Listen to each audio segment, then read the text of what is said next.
ত্রাণ ও দুর্যোগ ব্যবস্থাপনা মন্ত্রী মোফাজ্জল হোসেন চৌধুরী মায়ার বিরুদ্ধে দুর্নীতির একটি মামলা হাইকোর্টের খালাসের রায় বাতিল করেছে আপিল বিভাগ। প্রধান বিচারপতি এস.কে. সিনহার নেতৃত্বে আপিল বিভাগের ৩ সদস্যের বেঞ্চ রোববার দুদকের লিপ্ট আপিল মঞ্জুর করে এই আদেশ দেয়। নতুন করে মামলাটি শুনানিরও আদেশ দেওয়া হয়েছে।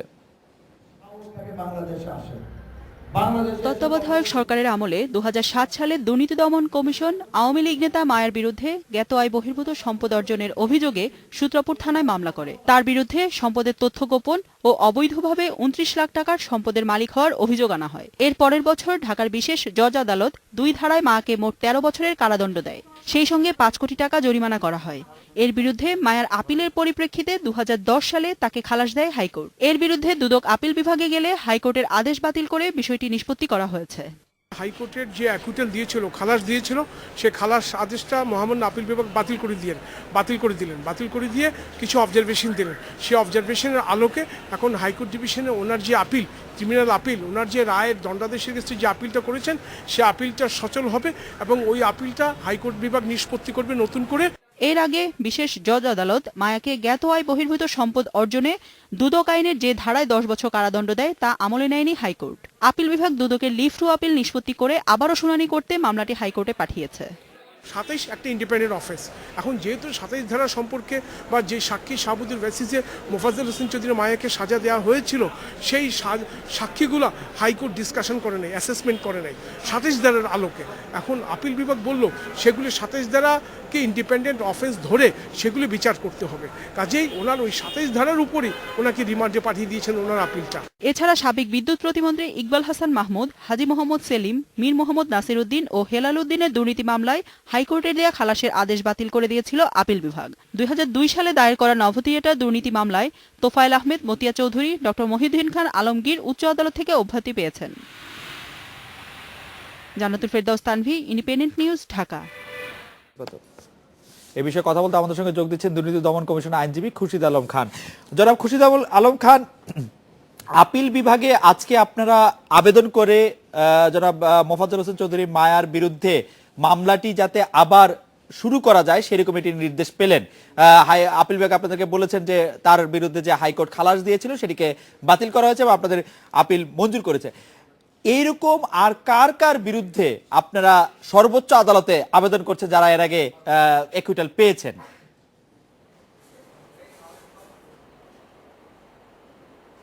না, এই ধরনের আমরা অনেকগুলি মামলায় হাইকোর্ট ডিভিশনের রায় একুইটাল বাতিল করে দিয়েছিলেন। কিছুদিন আগে করেছেন হাজী মোহাম্মদ সেলিম, তার আগে করেছিলেন ইঞ্জিনিয়ার মঞ্জুরুল হাসান মুন্সি, তারপরে মীর মোহাম্মদ নাসির উদ্দিন, তারপরে ইকবাল হাসান মাহমুদ চুকু।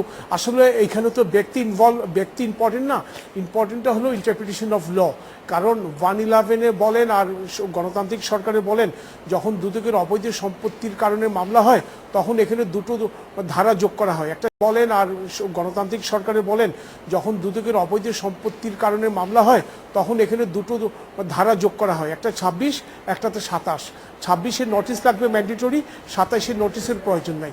এই ২৭-এর নোটিশটা লাগবে কি না এর উপর কিন্তু অনেক দিন ইন্টারপ্রিটেশন, অনেক ধরনের কাউন্টার ইন্টারপ্রিটেশন হয়েছে। সর্বশেষ আপিল বিভাগ গত ১.৫ বছর আগে, প্রায় ২ বছর আগে জাজমেন্ট দিয়ে বলল যে ২৭ একটা ইন্ডিপেন্ডেন্ট অফিস, এর সঙ্গে ২৬-এর কোনো সম্পর্ক নাই। কাজেই একটা প্রসিডিং ২৭ ইন্ডিপেন্ডেন্টভাবে চলতে পারে। কাজেই ওই in the light of the ২৭ তা হাইকোর্ট ডিভিশনকে অথবা ট্রায়াল কোর্টকে সাক্ষীগুলো আলাদাভাবে অ্যাসেসমেন্ট করতে হবে। সেই অ্যাসেসমেন্ট করে তাকে ফাইন্ডিং দিতে হবে। আমরা মূলত আজকে যে আদেশটা পেয়েছি এটা মূলত ২৭-এর উপর, কারণ ২৭ হলো disproportionate to non source of income, জ্ঞাত আয় বহির্ভূত যদি আপনার সম্পদ থাকে তার উপর মামলা। যেই সাক্ষীগুলো দিয়েছে এই সাক্ষীগুলো হাইকোর্ট কনসিডার করেনি। কাজে এই ধরনের যেই মামলাগুলিতে হয়েছে সবগুলো আমরা অ্যাপিলেট ডিভিশনে গিয়েছি এবং অ্যাপিলেট ডিভিশন একই ধরনের রায় আগেও দিয়েছেন, আজকেও দিয়েছেন। জনাব খুরশিদ আলম খান, যেহেতু জনাব মোফাজ্জল হোসেন চৌধুরী মায়া একজন মন্ত্রী বটে, সেই ক্ষেত্রে আপনার কাছে কি এরকম মনে হয় যে তার বিরুদ্ধে যখন আবার মামলাটির কার্যক্রম পুনরায় চালু হবে তখন আপনি কোনো ধরনের চাপ অনুভব করছেন বা চাপ অনুভব করবেন? এরকম আপনার মামলাটি যখন পরিচালনা করবেন তখন আপনার উপর কোনো চাপ থাকবে এরকম আপনি মনে করেন কিনা? মোটেও না, এটা মোটেও না। আমরা কোনো চাপকে অ্যালাউ করি না। নট অনলি দ্যাট, কোনো চাপ এই পর্যন্ত আমাদের কাছে আসেনি। মোফাজ্জল হোসেন চৌধুরী মায়া তো একজন ক্যাবিনেট মিনিস্টার। আমরা 2009 বর্তমান প্রধানমন্ত্রী শেখ হাসিনার বিরুদ্ধে আমি মামলা করেছি, শেখ হাসিনার এগেইনস্টে আমরা 2টো মামলা করেছি, আমাদের কাছে কোনো চাপ আসে নাই, আমার কাছে ব্যক্তিগতভাবে কোনো চাপ আসে নাই। চাপকে আমরা কখনো চাপ হিসেবে মনে করি না, এটা ছোট দেশ, অনেকে অনেক কারণে তদবির করতে পারে, আমরা তদবির অ্যালাউ করি না। আমরা ইন অ্যাকর্ডেন্স উইথ ল, আইনের যেভাবে ব্যাখ্যা আছে, আইনে যেভাবে বিধিবিধান আছে সেভাবে আমরা মামলা করব। উনি মন্ত্রী না, সেটা আমাদের কাছে বিবেচ্য বিষয় না। আমার কাছে বিবেচ্য বিষয় হলো আইনি ব্যাখ্যা। অ্যাডভোকেট খুরশিদ আলম খান, আমি একটু অন্যভাবে আপনার কাছে যদি বিষয়টি জানতে চাই যে 2017 সালের 13 জুন দুর্নীতি দমন কমিশনের পক্ষ থেকে মামলাটি সূত্রাপুর থানায় দায়ের করা হয়েছিল। সম্পদের তথ্য গোপন ও অবৈধভাবে 29 লাখ টাকা মালিক, 29 লাখ টাকা সম্পদের মালিকের অভিযোগ। জি, 2007 হবে, এটা জি, 2007। আমি 2007ই বলেছি। 2007-এ 29 লাখ টাকা সম্পদের মালিক হওয়ার অভিযোগ আনা, জি 7, 29 লাখ টাকা সম্পদের মালিক হওয়ার অভিযোগ আনা হয়। পরের বছর 14 ফেব্রুয়ারি ঢাকার বিশেষ আদালত 2 ধারায় মায়াকে 13 বছরের কারাদণ্ড দেয় এবং 5 কোটি টাকা জরিমানাও করে। এই হচ্ছে রায়। আপনি কি মনে করছেন আপিল বিভাগ যখন আবার বলছে যে হাইকোর্টের দেয়া খালাসের রায়টি ঠিক ছিল না এবং মামলার কার্যক্রম আবার পুনরায় চালাতে বলছে, সেই ক্ষেত্রে মন্ত্রী মোফাজ্জল হোসেন চৌধুরী মায়া নৈতিকভাবে তার পদে থাকার অধিকারটি হারিয়েছেন কিনা?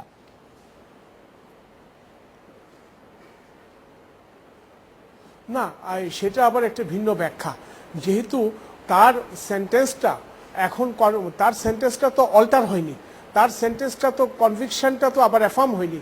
হাইকোর্ট যে অ্যাকুইটাল আদেশ দিয়েছেন, সে অ্যাকুইটাল আদেশটা খারিজ করে দিয়ে হাইকোর্টকে পুনরায় নতুন করে মামলা শুনতে বলল। দ্যাট মিনস উনি আপিলে আছেন, আপিলে জামিনে আছেন। এই মুহূর্তে এটা সাংবিধানিক একটা প্রশ্ন, এই মুহূর্তে এটা বলা যাবে না। তবে আমার মনে হচ্ছে এটি একটু আইনি ব্যাখ্যার প্রয়োজন আছে। উনি মন্ত্রী পদে থাকাটা ওনার সমীচীন হবে কিনা, এটি একটু আইন কানুন ঘেটে বলতে হবে।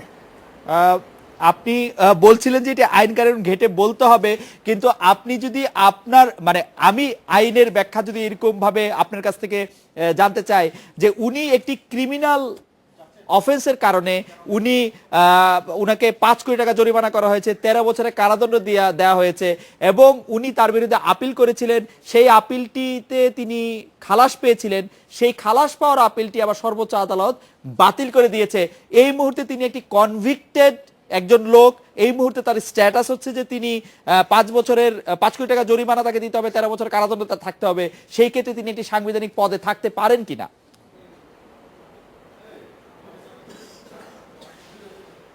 দেখেন, এখানে একটা আইনের ব্যাখ্যা আছে, আমি বলি। উনি যখন সাজাপ্রাপ্ত হয়, উনি যখন সাজার পরবর্তীতে আপিল করলেন, তখন ওনার কিন্তু ফাইন 5 কোটি টাকা যে ফাইনটা ছিল সেটা হাইকোর্ট ডিভিশন স্টে করে দিল। স্টে যখন করে দিবে, রিয়ালাইজেশন অফ ফাইন, আজকে যে আদালতের আদেশ হলো উচ্চতর আদালতের, তাতে তার ওই অর্ডারটা আবার অ্যালাইভ হয়ে গেল। দ্যাট মিনস ওনার হাইকোর্টের যে ইনিশিয়াল অর্ডারটা ছিল, উনি জামিনে থাকবে, ওনার ফাইনটা স্থগিত থাকবে। কাজেই ওনার ফাইনটা স্থগিত আছে, ওনার আপিলটা পেন্ডিং আছে এবং উনি জামিনে আছে। তো এখন তো ওনাকে আর কনভিক্টেড বলা যাবে না, যদিও কনভিকশনের এগেনস্ট উনি আপিলটা করেছে, ওনার কনভিকশনের এগেনস্টে আপিলটা পেন্ডিং। দ্যাট মিনস ওনার যে conviction, that is under challenge before the high court division. সেটা নিষ্পত্তি না হওয়া পর্যন্ত তো ওনাকে কনভিক্টেড বলা যাবে না। অ্যাডভোকেট খুরশিদ আলম খান, আপনি হাইকোর্টে মামলাটি যেন দ্রুত শোনা হয়, দ্রুত এইটি বিষয়টি যেন শুরা হয়, সেই ক্ষেত্রে আপনারা কোনো আপনাদের পক্ষ থেকে কোনো তৎপরতা থাকবে কিনা, নাকি এটি আর অন্য 10টি মামলার মতোই ধারাবাহিকভাবে আসতে থাকবে বা ডেট ধরে আসতে থাকবে? জি, না, অবশ্যই শুনুন। আজকে যে রায়টা হলো, এই আদেশের আমাদের মানে রায়ের কপি লাগবে, সার্টিফাইড কপি। আপনি জানেন সুপ্রিম কোর্টের উচ্চতর আদালতে যখনই একটা রায় হয়, তার রায় পেতে সময় লাগে। তার রায় পাওয়ার পরে সেই অবজারভেশনগুলো আমাকে আবার পুঙ্খানুপুঙ্খ বিশ্লেষণ করতে হবে। বিশ্লেষণ করার পরে তখন এই অ্যাপিলেট ডিভিশনের জাজমেন্টটা নিয়ে আমি হাইকোর্টে মেনশন করব। হাইকোর্টে মেনশন করলে তখন এটা লিস্টে আসবে, হাইকোর্ট তখন জানতে চাবে সুপ্রিম কোর্ট কি বলেছে, তখন আমরা হাইকোর্টের রায় দেখাবো। তখন সুপ্রিম কোর্টের রায় দেখাবো, সুপ্রিম কোর্টের রায় দেখে হাইকোর্ট এটা ফিক্স করলে এই যেভাবে ওনারা হাইকোর্ট নির্ধারণ করবে ডেট সেভাবে হবে। তবে এটা ওই গতানুগতিক 10টির মামলা তো মতো হবেই না, কারণ আপনি জানেন দুর্নীতি দমন কমিশন কর্তৃক দায়েরকৃত মামলা আপিল শুনানির জন্য মাননীয় প্রধান বিচারপতি একটি আলাদা বেঞ্চ নির্দিষ্ট করে দিয়েছেন। তা আমি মনে করি খুব বেশি সময় লাগবে না। জনাব খুরশিদ আলম খান, আপনাকে অনেক ধন্যবাদ। রেসপিকে একটি বিরতি নিচ্ছি, ফিরছি একটু পরে।